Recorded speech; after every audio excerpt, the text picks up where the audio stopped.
గ్రామ పంచాయతీ నిధులను ఈ వైసీపీ ప్రభుత్వం పక్కదారిన మళ్లించి గ్రామాల్లో అభివృద్ధి లేకుండా చేసిందని, సర్పంచులను వారి అధికారులను ముఖ్యమంత్రి జగన్మోహన్ రెడ్డి నిర్వీర్యం చేశాడని తెలుగుదేశం పార్టీ రాష్ట్ర అధికార ప్రతినిధి పిఠాపురం మాజీ ఎమ్మెల్యే వర్మ ఆరోపించారు. పిఠాపురం తెలుగుదేశం పార్టీ కార్యాలయంలో పిఠాపురం నియోజకవర్గానికి సంబంధించిన టీడీపీకి చెందిన గ్రామ సర్పంచులతో మాజీ ఎమ్మెల్యే వర్మ సమావేశం నిర్వహించారు. ఈ సమావేశంలో వైసీపీ ప్రభుత్వంలో సర్పంచులు పడుతున్న ఇబ్బందులపై సమీక్షించారు. ఈ సందర్భంగా మాజీ ఎమ్మెల్యే వర్మ మీడియాతో మాట్లాడారు. అప్పులు పాలైపోయి సర్పంచులు ఉరేసుకునే పరిస్థితి. అలాగే ఇది పక్క పెడితే సర్పంచ్ అన్నవాడు ప్రజలు ఎన్నుకున్న ప్రజాప్రతినిధి. గాంధీ గారి కలలు కన్నా గ్రామ స్వరాజ్యం. అటువంటి ప్రజాప్రతినిధిని వైఎస్ఆర్సీపీ కార్యకర్తలను పంపించి వాలంటీర్లుగా వేయించి ఆఖరికి సర్పంచ్కి ఏదైనా పని కావాలన్నా సెక్రటరీతో మాట్లాడాలంటే వాలంటీర్తో సర్పంచ్ మాట్లాడి పరిస్థితికి దిగజార్చిన ముఖ్యమంత్రి జగన్మోహన్ రెడ్డి.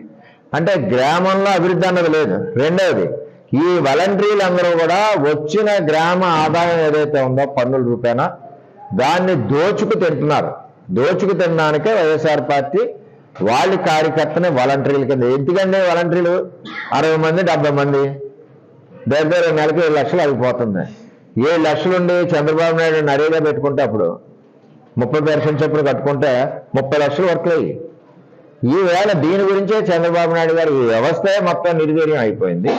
గ్రామ స్వరాజ్యం లేదు, గ్రామ అభివృద్ధి లేదు, ప్రజలు ఇబ్బందికర పరిస్థితుల్లో ఉన్నారు. ఏదైనా కరోనా లాంటి విషమ పరిస్థితులు ఇప్పుడు కూడా వస్తే ఆ తట్టుకోవడానికి కానీ ఆదుకోవడానికి కానీ వ్యవస్థ నిర్వీర్యం అయిపోయింది. కాబట్టి ఈ వ్యవస్థని పునర్నిర్మాణం చేయాలి. తెలుగుదేశం ప్రభుత్వం వచ్చాక సర్పంచ్ అన్నవాడు గ్రామానికి ముఖ్యమంత్రి లాంటివాడు. అతని యొక్క గౌరవం నిలబెట్టాలి.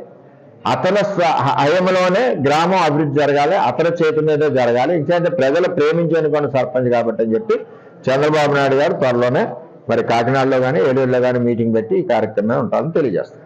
ఇప్పుడు దొంగతనం చేసి ముఖ్యమంత్రి ఒక చోటే చేస్తాడని లేదండి.